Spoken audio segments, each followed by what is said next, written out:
Assalamualaikum warahmatullahi wabarakatuh. Perkenalkan, nama saya Abdul Rizky Paneo dengan NIM 531422057 dan teman saya Siti Sabrina Ramadanti Abdul dengan NIM 531422064. Pada video ini saya akan menjelaskan tentang SUS, yaitu System Usability Scale, yang dimana kami menggunakan referensi dari beberapa jurnal. Tugas ini adalah tugas dari mata kuliah Interaksi Manusia dan Komputer. Langsung saja. Pertama,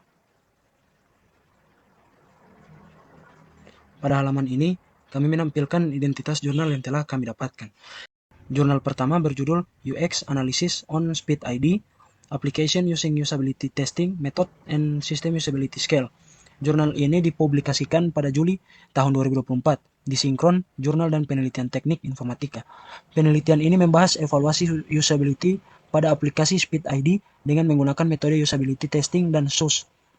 Kemudian jurnal kedua berjudul Analisis UI UX untuk perancangan website apotik dengan metode Human Centered Design dan System Usability Scale.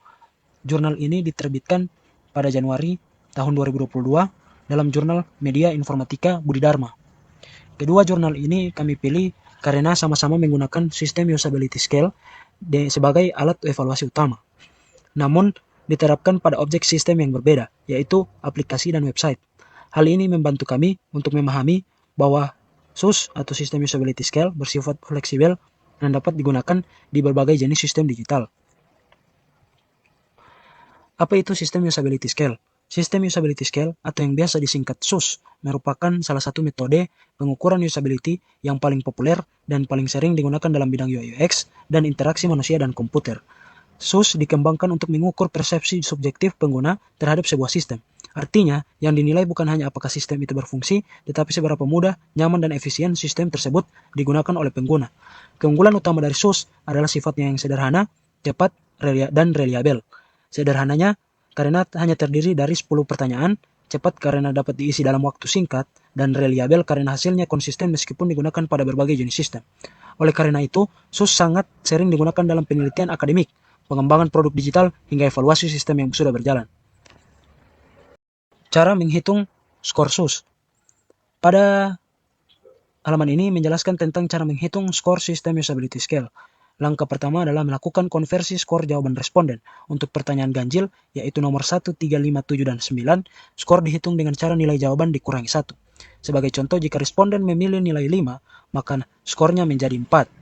Sedangkan untuk yang kedua, pertanyaan genap, yaitu dengan nomor 2, 4, 6, 8, dan 10, skor dihitung dengan cara 5 dikurangi nilai jawaban responden. Sebagai contoh, jika responden memilih nilai 4, maka skor yang diperoleh adalah 4. Setelah semua pertanyaan dikonversi, seluruh skornya dijumlahkan sehingga menghasilkan nilai antara 0 sampai 40.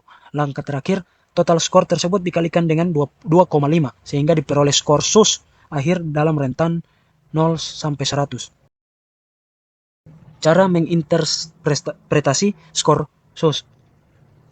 Skor 0 sampai 100 ini bukanlah nilai raport. Interpretasi yang benar adalah dengan membandingkan dengan skor rata-rata global. Skor rata-rata global 68 setelah ribuan penelitian menggunakan SUS. Skor rata-rata dari semua sistem yang pernah diuji adalah 68. Jika skor SUS berada di bawah 68, maka usability system tersebut tergolong di bawah rata-rata dan perlu dilakukan perbaikan. Jika skor berada di sekitaran 68, maka sistem dianggap memiliki usability yang cukup atau average. Jika skor berada di atas 68, maka sistem tersebut memiliki usability yang baik. Dan jika skor mencapai di atas 80,3, dianggap luar biasa dan termasuk kategori excellent atau sangat baik. Dengan interpretasi ini, SUS tidak hanya menunjukkan angka, tetapi juga membantu pengembangan dalam pengambilan keputusan perbaikan sistem. Daftar pertanyaan System Usability Scale. Pada halaman ini ditampilkan 10 pertanyaan dalam System Usability Scale yang digunakan untuk mengukur tingkat usability suatu sistem. Ke-10 pertanyaan ini dirancang untuk menangkap pengalaman pengguna secara seimbang, baik dari posisi positif maupun negatif. Pertanyaan nomor ganjil 13579 bersifat positif, misalnya terkait kemudahan penggunaan, konsistensi sistem, dan rasa percaya diri pengguna saat menggunakan sistem. Sedangkan pertanyaan genap 2, 4, 6, 8, 10 bersifat negatif, seperti tingkat kerumitan, ketidakkonsistenan, atau kebutuhan bantuan teknis. Pengguna diminta menjawab setiap pertanyaan menggunakan skala 1 sampai 5 dari sangat tidak setuju hingga sangat setuju. Dari jawaban ini, kemudian dilakukan konversi skor untuk menghasilkan nilai SUS akhir. Dengan adanya kombinasi pertanyaan positif dan negatif ini, SUS mampu memberikan gambaran yang lebih objektif mengenai tingkat usability sebuah sistem. Selanjutnya akan dijelaskan oleh teman saya. Sekian, terima kasih. Selanjutnya, saya Siti Sabrina Ramadanti Abdul akan membahas studi kasus pertama, yaitu pengujian usability pada aplikasi Speed ID, di mana pengujian ini melibatkan 30 responden dan hasilnya menunjukkan skor SUS sebesar 70,33. Jika dibandingkan dengan skor rata-rata global SUS yaitu 68, maka skor ini sebenarnya sudah berada di atas rata-rata. Namun, ketika dilihat lebih detail, hasil interpretasinya menunjukkan beberapa catatan penting, di mana aplikasi ini mendapat activity rating good, tetapi grade scale-nya masih C, dengan tingkat acceptability-nya masih marginal dan net promoter score-nya pasif, yang artinya meskipun aplikasi ini cukup usable, pengguna belum sepenuhnya puas dan masih ragu untuk merekomendasikannya.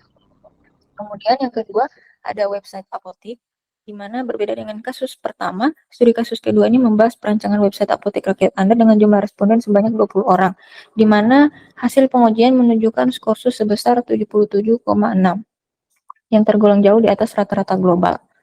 Kemudian, skor yang tinggi ini menunjukkan bahwa perancangan UI UX yang diusulkan berhasil, desain yang dianggap good dan acceptable, sehingga dapat disimpulkan bahwa sistem layak untuk digunakan dan dikembangkan lebih lanjut. Di sini ada improvisasi desain dari jurnal pertama, di mana pada slide ini ditampilkan improvisasi desain dari aplikasi Speed ID berdasarkan hasil evaluasi usability, di mana dari tampilan awal hingga versi rekomendasi perbaikan terlihat adanya upaya untuk menyederhanakan tampilan antarmuka, memperjelas icon, serta mengurangi kebingungan pengguna. Di mana perubahan ini dilakukan karena pada evaluasi sebelumnya ditemukan bahwa beberapa fitur memiliki fungsi yang mirip, sehingga membuat pengguna kesulitan memahami alur penggunaan aplikasi. Dengan improvisasi desain ini diharapkan beban kognitif atau cognitive load pengguna itu berkurang dan pengalaman pengguna menjadi lebih baik. Di sini bisa kita lihat dari penggunaan warna, dari primary color, secondary color, dan penggunaan icon-iconnya itu diubah, di mana yang sebelum diimprovisasi ini bisa kita lihat penggunaan warnanya tidak konsisten. Di sini menggunakan warna orange, kekuningan. Terus untuk icon-iconnya sendiri juga tidak konsisten dari segi bentuk dan pewarnaannya juga. Sedangkan dari hasil improvisasi ini bisa dilihat penggunaan warnanya sudah lebih konsisten daripada yang sebelumnya. Kemudian penggunaan background-nya juga sudah disesuaikan dengan konteks aplikasi, di mana di sini juga primary color-nya dibuat jadi warna biru. Kemudian untuk implementasi desain pada jurnal 2, di mana pada tampilan dashboard utama, sistem menampilkan informasi penting seperti stok obat, grafik penjualan, dan notifikasi obat kadaluarsa, di mana fitur ini dirancang untuk membantu admin apotik dalam memantau kondisi apotik secara cepat dan efisien. Selain itu, terdapat halaman input kategori obat, data pemasok, hingga data penjualan dan pembelian, sehingga memudahkan pengguna dalam melakukan input atau pencarian data. Desain ini menunjukkan penerapan prinsip human-centered design, di mana sistem benar-benar disesuaikan dengan kebutuhan dan aktivitas pengguna sehari-hari. Pada jurnal ini ada tampilan-tampilan input kategori obat, tampilan input data pemasok juga, di mana di sini ada form yang harus diisi admin agar sistem dapat membaca dan mengetahui jenis kategori pada masing-masing obat yang masuk beserta deskripsi kegunaannya, sehingga jumlah data kategori obat dapat terorganisir pada stok obat yang ada di apotek. Kemudian di sini juga ada tampilan data penjualan, di mana halaman form yang harus diisi oleh admin agar bisa mengetahui data pemasok yang didistribusikan obat-obat ke dalam apotek dengan rincian nama pemasok, alamat, nomor telepon, sehingga sistem pendataan yang dijalankan terstruktur dengan baik. Kemudian untuk data pembeliannya juga terdapat di sini format data input pada saat proses penjualan berlangsung, di mana data obat yang akan keluar dan tercatat pada sistem. Informasi mengenai obat yang dijual, tanggal penjualan, banyaknya obat yang dibeli, serta harga total pembelian obat juga tercatat ke dalam sistem apotek. Kemudian di sini ada form seperti tampilan grafik laporan. Kemudian di sini juga ada hasil grafik keseluruhan terhadap proses penjualan serta pembelian yang terjadi pada apotek dalam rentan waktu 1 tahun. Untuk di jurnal yang pertama ini, Ada beberapa kelebihan di mana salah satunya adalah penggunaan metode campuran, di mana tidak hanya menggunakan SUS, tetapi juga performance measurement dan retrospective think aloud. Selain itu, responden dibagi ke dalam beberapa instansi yang berbeda, sehingga analisis masalah bisa lebih spesifik, rekomendasi perbaikannya juga cukup konkret, dan langsung mengarah ke permasalahan usability yang ditemukan. Namun, jurnal ini juga memiliki kekurangan, yaitu jumlah sampel usability testing yang relatif kecil, serta kurangnya pembahasan mendalam mengenai perbedaan kemampuan pengguna antar instansi. Untuk pada jurnal yang kedua ini, jurnal kedua memiliki kelebihan pada alur human-centered design yang runtut, mulai dari identifikasi masalah hingga implementasi solusi, di mana solusi yang ditawarkan juga relevan dengan permasalahan nyata pengguna, seperti kesulitan melacak obat yang kadaluarsa. Skor SUS yang tinggi menjadi bukti bahwa desain yang diusulkan berhasil secara usability. Namun, kekurangannya adalah evaluasi yang hanya mengandalkan SUS tanpa metrik tambahan seperti waktu penyelesaian tugas atau tingkat kesalahan. Selain itu, profil responden juga tidak dijelaskan secara rinci yang dapat mempengaruhi validitas hasil. Jadi tidak dijelaskan secara rinci apakah mereka adalah apoteker atau pemilik apotik atau hanyalah orang awam. Jadi latar belakang responden sangat mempengaruhi validitas kursus pada aplikasi spesialis seperti ini. Sekian presentasi dari kami. Apabila ada kekurangan atau kesalahan mohon dimaafkan. Wabillahi taufiq walhidayah. Wassalamualaikum warahmatullahi wabarakatuh.